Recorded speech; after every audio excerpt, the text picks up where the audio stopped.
Pessoal, bom dia. Eu aqui só queria deixar um recado para todo mundo, né? Um alerta de atenção, pessoal.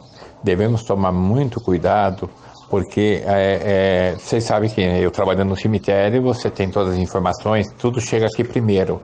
O que eu estou sentindo, pessoal, que a pandemia ela está se alastrando aqui em Mairink.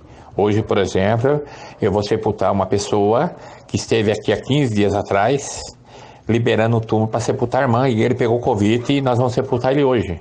Então eu estou bastante preocupado, pessoal. Nós temos que fazer uma barreira, nós temos que se conscientizar, temos que nos cuidar, porque aqui em Mairink está ficando mais sério do que se parece, tá? Não estou falando isso para pôr medo em ninguém, pessoal. É que eu estou preocupado comigo, com a municipalidade, você está entendendo?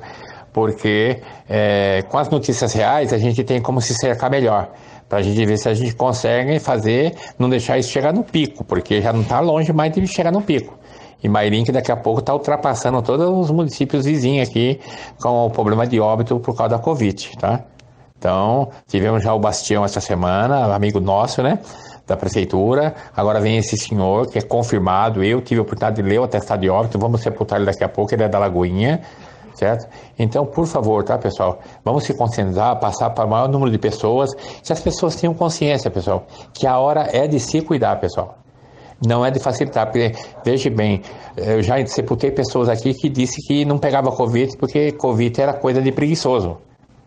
E olha, e foi embora, tá? Então, vamos se cuidar, pessoal.